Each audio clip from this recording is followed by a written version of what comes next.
날씨가 많이 무섭습니다. 제 자매님들 건강 유의하시기 바랍니다. 시간이 없는 관계로 바로 준비한 말씀을 함께 하도록 하겠습니다. 저희가 지금 계속해서 사사기 말씀을 함께 이렇게 나누고 있는데요. 사사기 13장에 접어들었습니다. 사사기 13장은 형제 자매님들이 잘 아시듯 삼손이라는 사사를 하나님이 그 사사기 가운데 등장시키는 그런 등장을 시키고 계십니다. 저는 이 사사기 13장을 이렇게 준비하면서 저 나름대로의 그런 제목을 생각해 보게 되었습니다. 제목은 그냥 끝까지 추적하시는 하나님의 사랑이라는 주제로 함께 나누도록 하겠습니다. 아마 이 사사기의 이 13장의 삼손의 이야기는 여러 형제자매님들이 익숙하게 알고 계시는 그런 스토리라고 생각이 들어집니다.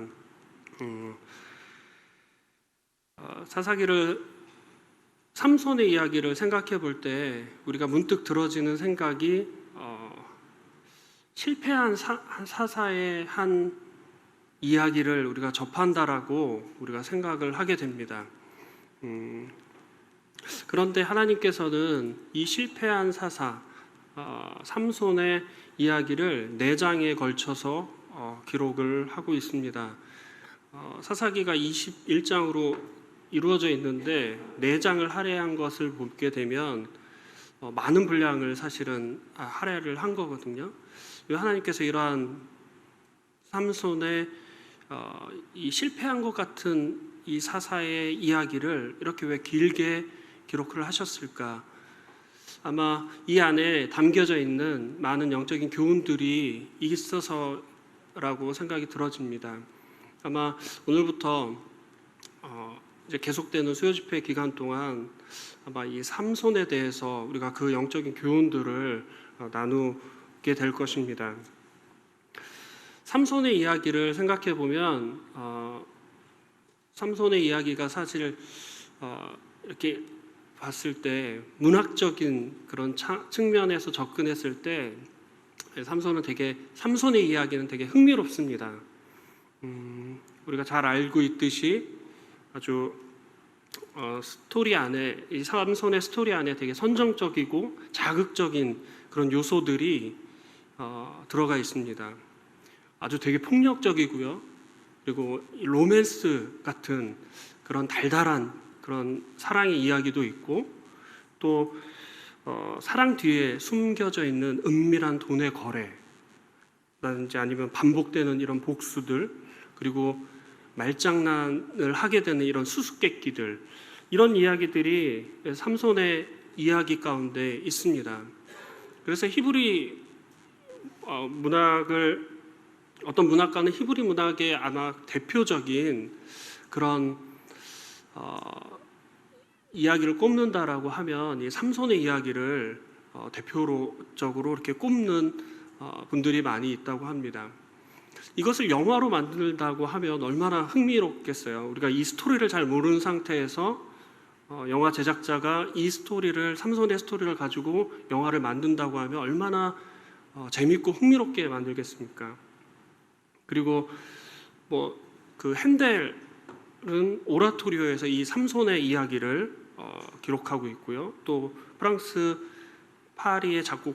작곡가인 그 생상도 1877년에 이 삼손행과 드릴라라는 그런 제목을 가지고 오페라를 만듭니다.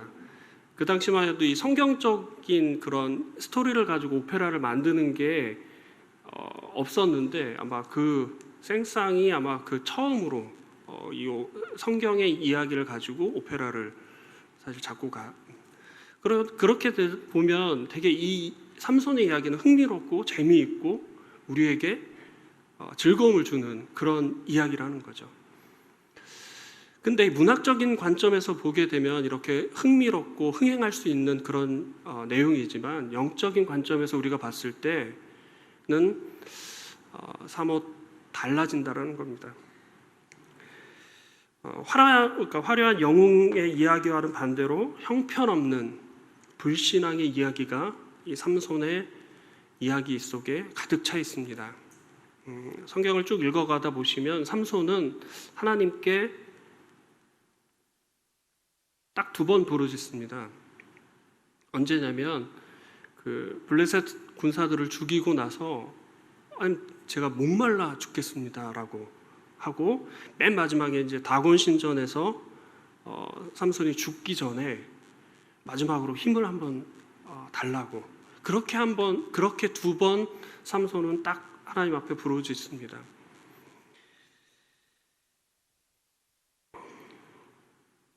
삼손 개인뿐만 아니라 그 시대를 살고 있었던 이스라엘 민족도, 이스라엘 백성도 아마 똑같은 수준이라는 것입니다. 사사기 13장 1절을 보게 되면 이스라엘 자손이 다시 여호와의 목전에 악을 행하였으므로 여호와께서 그들을 40년 동안 블레셋 사람의 손에 넘겨주시니라.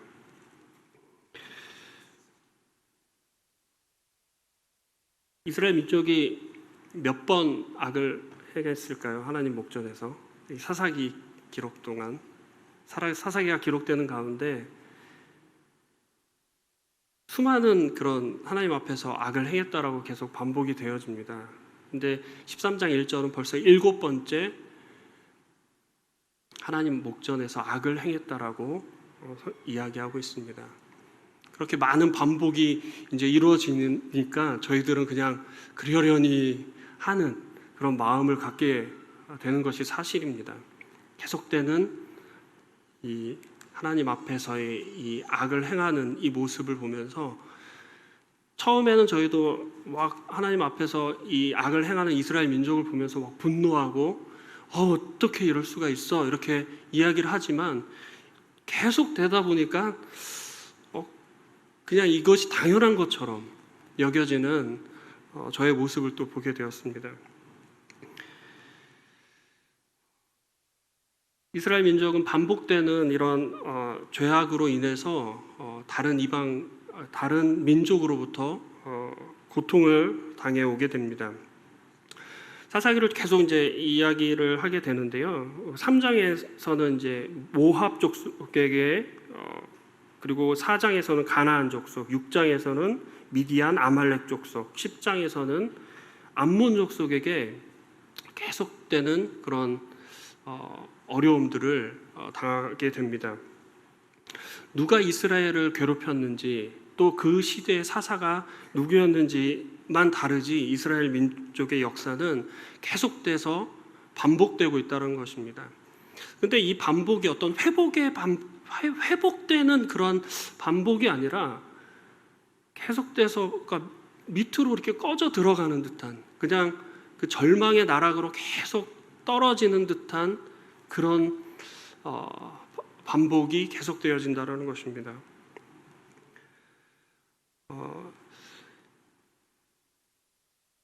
블레셋 족속들이 이제 이스라엘을 괴롭히게 됩니다. 3번에 걸쳐서 블레셋 족속이 등장을 합니다. 사사 3갈의 시대에 블레셋 족속이 등장을 했고요. 10장에서 이제 요단강 동쪽 편에서 이스라엘 민족을 괴롭히는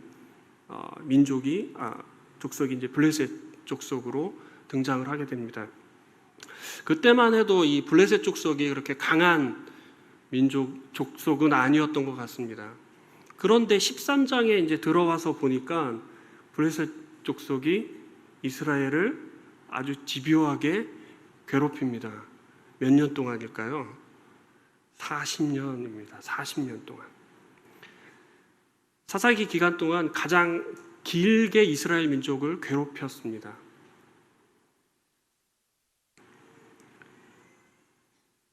하솔왕 야빈이 그 이스라엘 민족을 괴롭힌 기간이 20년이거든요. 그거보다 배가 더 많은 40년 동안 블레셋 족속들이 이스라엘 민족들을 괴롭히는 것을 보게 됩니다. 그러니까 시간이 흐르면 흐를수록, 시간이 지나면 지날수록 이스라엘은 다른 이방 민족들에게, 이방 족속들에게 괴롭힘을 계속해서 당하게 됩니다. 우리가 기억해야 할 것은 그 하나님의 백성들이 하나님을 멀리 떠나면 떠날수록 그들의 삶의 고통과 괴로움은 계속해서 길어진다는 것입니다.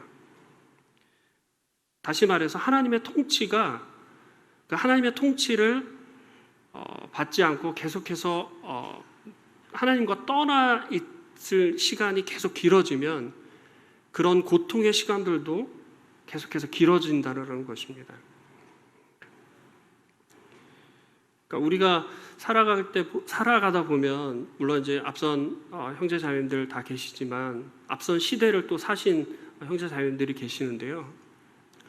그러니까 저희의 부모님 세대도 사실은 부모님 세대와 저희 세대 많은 그런 차이가 사실 있고요. 또 저의 자녀 세대도 사실 많은 그런 차이가 있습니다.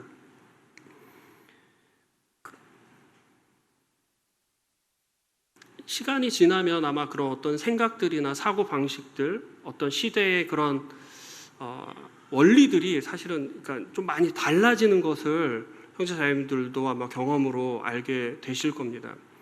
그런데 하나님이 우리를 통치하는 원리, 하나님의 다스리는 이런 영적 원리는 사실 태초부터 하나님이 이 우주를 창조하시고 이 종말에까지 이를 때까지 하나님의 통치 원리는 동일하다는 것이죠.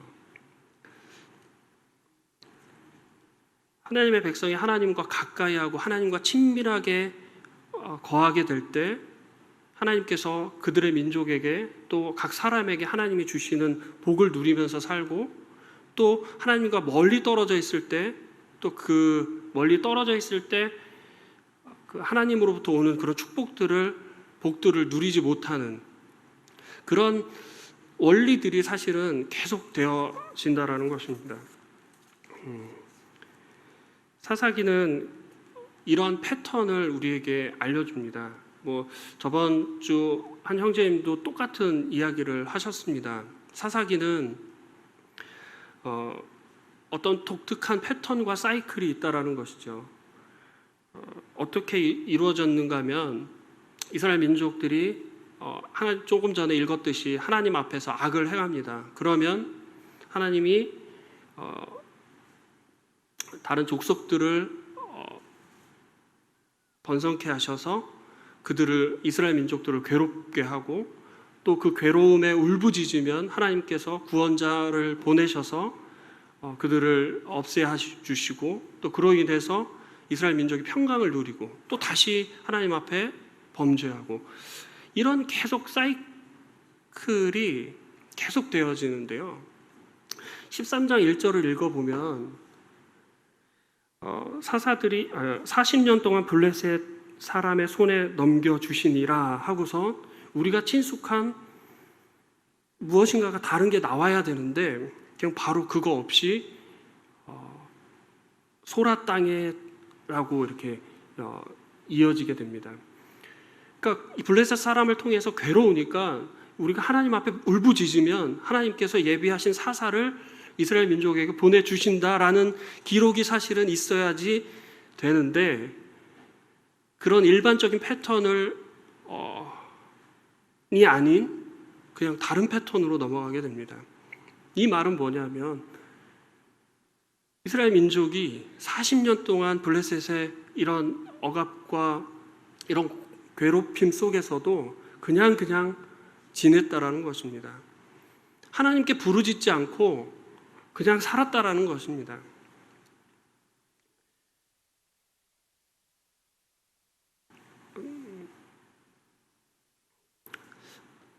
이 삼손이 등장하는 이 시대의 배경은 40년 동안 블레셋이 이스라엘 민족을 이렇게 괴롭히는데도 하나님께 부르짖지 않는 그런 세대였다라는 것이죠.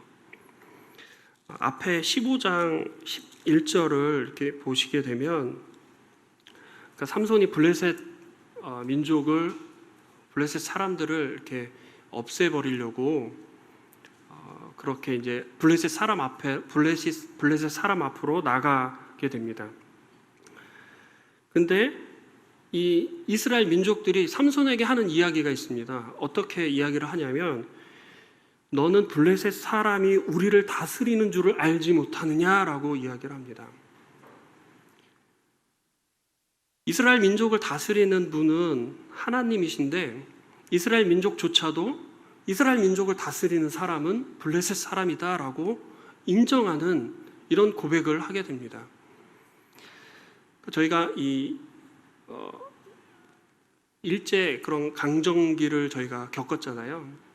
근데 그때 당시에 만약에 이제 예를 들어서 일제에 대항하려고 우리가 항일 투쟁을 하든지 아니면 독립운동을 하든지 이렇게 해서 이 일본의 사람들의 이 제압을 좀 벗어났으면 좋겠다. 우리 그런 일들을 좀 해보면 좋겠다라고 어떤 사람이 이렇게 이야기를 합니다. 그런데 어떤 사람들은 지금 이 상황이 좋아. 그냥 아무 일 없이 그냥 일본 눈치 보면서 그 사람들 눈치 보면서 그냥 살아가면 돼. 왜 그렇게 어려운 일을 만들려고 해? 우리가 괜히 그렇게 하다가 괜히 잡혀갈 수도 있고 괜히 그렇게 하다가 우리가 죽을 수도 있잖아. 일본 사람들이 우리를 다스리는 줄 너희들 알지 못해? 이스라엘 민족이 생각하는 이 영적인 수준은 블레셋 사람이 너희를 다스리는 줄 알지 못하느냐? 이 세상이 우리를 다스리는 줄 알지 못하느냐라고 혹시 우리가 성도님들에게 아니면 제가 저의 삶에서 그렇게 혹시 이야기하고 있지는 않은지 저는 이 부분을 대하면서 많은 두려움이 저에게 찾아왔습니다. 제가 제 스스로의 그런 삶을 살아가면서 이 세상이 우리를 다스리는 줄 몰라? 이렇게 혹시 이야기하고 있지는 않은지 세상의 많은 관점과 그런 시선들을 가지고 교회에 와서 세상이 이렇단 말이야 하면서 그런 두려움이 사실은 저에게 있었습니다.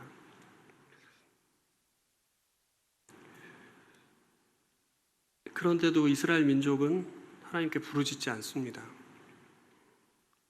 저는 가끔 이런 생각을 해볼 때가 있습니다. 물론 바쁘게 막 살고 있습니다. 맨날 쳇바퀴 도는 그런 삶이지만 문득문득 들어지는 생각이 내가 지금 잘 살고 있는 걸까? 내가 지금 이대로 그냥 이렇게 살아가도 괜찮은 건가? 내가 내 신앙을 제대로 지키면서 살고 있는 것일까?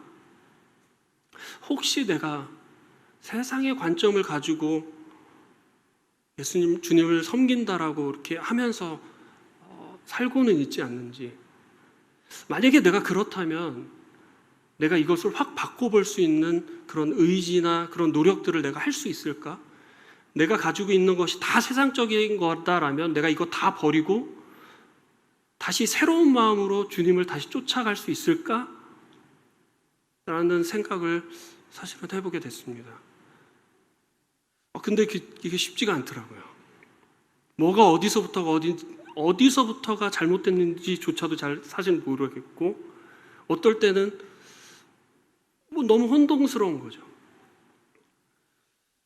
예전에 가졌었던 그런 마음들, 그런 것들하고 막 지금 현재 그런 저의 삶하고의 이런 충돌들이 있을 때 너무나 복잡해지는 저의 마음을 사실 보게 됐습니다. 그러면서 블레셋 사람들이 너희를 다스리는 줄 알지 못하느냐, 이 말씀이 저에게는 너무나 충격으로 다가왔고 저 자신을 다시 한번 되돌아보게 하는 그런 말씀이었습니다. 신앙의 암흑의 정점은 하나님을 구하지 않는 것입니다. 하나님께 어떠한 것도 요구하지 않는 것입니다. 혹시 우리가 그렇게 하고 있지는 않은지요? 이 시대를 그냥 살아가다 보니까 그냥 이 시대에 적응해서 그렇게 우리가 살고 있지는 않은지, 그냥 강물을 따라서 그냥 그 흐름에 따라서 맞춰서 살고 있지는 않은지, 제 자신을 다시 한번 돌아보게 됩니다.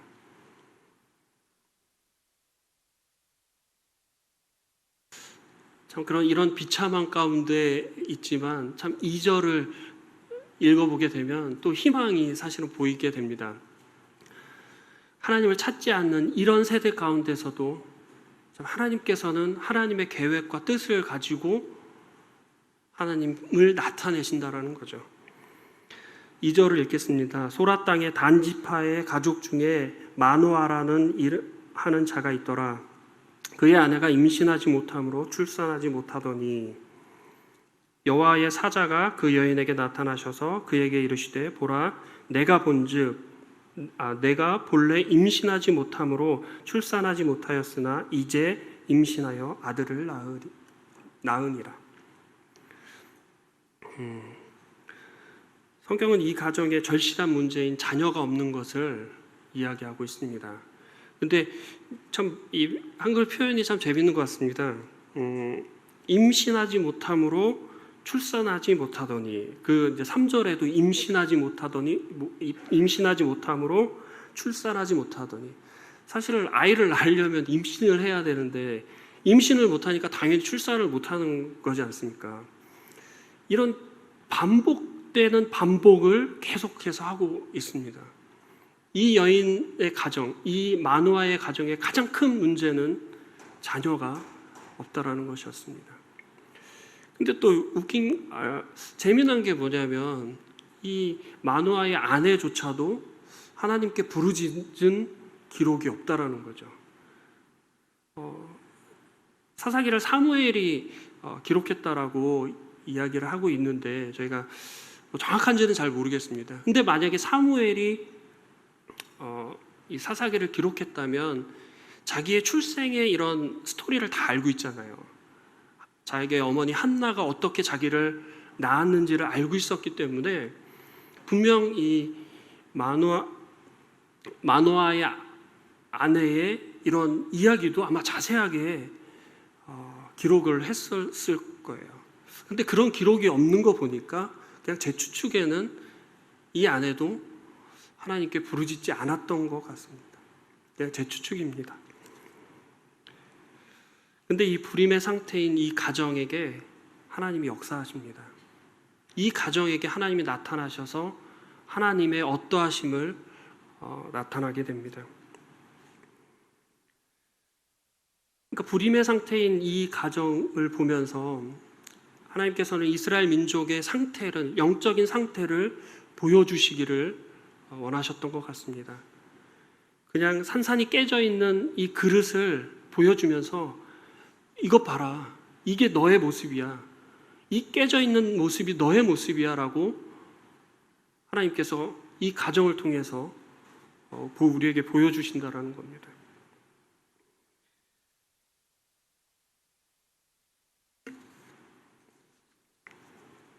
근데 참 저는 이 말씀을 읽으면서 가장 참 기뻤던 말씀이 3절에 임신하지 못함으로 출산하지 못하였으나 이제 임신하여 아들을 낳으리니 였습니다. 이제 임신하여 아들을 낳는다. 그러니까 이전의 삶을 하나님 다 아셨습니다. 이제 너희가 아들을 낳을 것이다. 우리의 삶에서 어려운 부분이 있었습니다. 정말 해결하지 못할 그런 어려운 일들이 많이 있었습니다. 근데 이제 그것을 하나님께서 해결해 주시겠다라고 합니다. 정말 고통과 너무나 고통스러운 그 고통의 터널을 우리가 지나고 있는데 이제 하나님께서 주시는 평강으로 그 어둠의 터널을 지나 밝은 광명한 이런 환경으로 이제 옮겨주시겠다라고 하는 하나님의 이 음성이 얼마나 저희들에게 위로가 되는지 모르겠습니다. 이 가운데도 정말 그러니까 하나님이 해결해 주셔야만 하는 그런 어려운 상황 가운데 계신 형제 자매님들이 분명히 계실 거라 생각이 들어집니다. 근데 이제 하나님께서 하시면 가능하다라는 것입니다. 이 말씀이 우리에게 위로가 되기를 소망합니다. 그리고 에베소 3장 20절을 보면 사도 바울은 에베소 성도들을 향해서 이렇게 기도합니다. 우리 가운데 역사하시는 능력대로 우리가 구하거나 생각하는 것 모든 것에 더 넘치도록 능히 하실 이에게라고 기도합니다. 우리가 구하거나 생각하는 것보다 더 능히 넘치도록 하시는 우리 하나님 아버지를 좀 기억하게 될 때, 또 생각하게 될 때, 또 이 순간 그 하나님이 우리의 하나님이라는 것을 묵상하게 될 때 얼마나 큰 위로가 되는지 모르겠습니다. 성경은 이 마노아의 가정처럼 이 어려운 상황이었지만 하나님이 함께 하셔서 놀라운 일들을 이루어 가시는 수많은 이야기들을 사실 보게 됩니다. 하나님의 본심을 알아가게 될 때 얼마나 큰 감동이 되는지요. 하나님의 본심, 하나님이 우리 인생을 향한 그 마음이 어떤지를 알게 될 때 우리는 큰 감동을 받게 됩니다. 우리는 아브라함 이야기를 자주 합니다. 아브라함에게 가장 큰 문제가 무엇이었을까요? 아브라함에게도 자녀를 원하는 것이었습니다. 근데 하나님이 아브라함에게 자녀를 주십니다. 근데 하나님이 아브라함에게 자녀만 주셨을까요? 근데 그 자녀를 통해서 온 우주 모든 민족이 복을 받게 되는 그러한 대로 나아가게 하는 그러한 하나님이시라는 겁니다. 모세를 생각해 봤습니다. 모든 남자아이를 죽여라라는 바로의 명령 앞에 그의 어머니 요게벳은 두려운 마음을 가졌을 것입니다. 내가 이 아이를 기르고 싶어서 한동안 기릅니다. 근데 어느 순간이 되자 더 이상 기를 수 없는 그 상황이 되게 될 때 요게벳은 바구니에 자신의 아들을 넣고 강으로 뛰어보냅니다. 죽을 것 같은 그 모세에게 하나님이 역사하십니다. 그를 살리셔서 바로의 궁정에 들어가게 하시고 거기서 멈추시는 것이 아니라 이스라엘을 구원하는, 자기만 구원하는 것이 아니라 이스라엘 민족을 구원하는 데까지 이르게 하시는 이 하나님의 놀라운 은혜를 생각하게 될 때 너무나 감사가 되는 것입니다. 우리에게 항상 넘치도록 주시는 우리 하나님의 아버지의 그 놀라운 사랑이 얼마나 놀라운지를 다시 한번 생각해 보게 되었습니다. 하나님은 우리가 찾지도 않는 우리 인생들에게 찾아오셨습니다. 이스라엘 민족도 하나님을 찾지 않았지만 하나님은 찾아오셨습니다. 우리도 마찬가지지 않습니까? 우리가 하나님을 찾았습니까? 그렇지 않잖아요. 우리의 어려운 상황이 될 때만 하나님을 찾는 우리들에게도 항상 하나님 우리에게 찾아오신다는 거죠. 어마어마한 큰 사랑을 가지고 넘치도록 주시는 그 풍성함을 가지고 우리에게 찾아오신다라는 거죠. 저는 그 하나님을 생각할 때 참 행복합니다. 지금 어려운 상황을 겪고 있고 또 그 상황이 어떻게 될지는 모르겠지만 하나님 분명 그 상황을 해결해 주시고 또 넘치도록 우리에게 주실 것을 우리가 알고 있기 때문이죠. 그래서 그 하나님을 사랑하고 그 하나님을 좋아하고 또 그 하나님 안에, 그 하나님 그늘 아래 있는 이 놀라운 축복이 얼마나 놀라운지를 다시 한번 기억하는 거죠. 그래서 13장 전체를 다 사실은 훑기가 어려웠습니다. 그래서 요 나눈 절을 가지고 형제님 자매님들의 삶에서 큰 위로가 되셨으면 좋겠습니다. 이상으로 말씀을 마치도록 하겠습니다.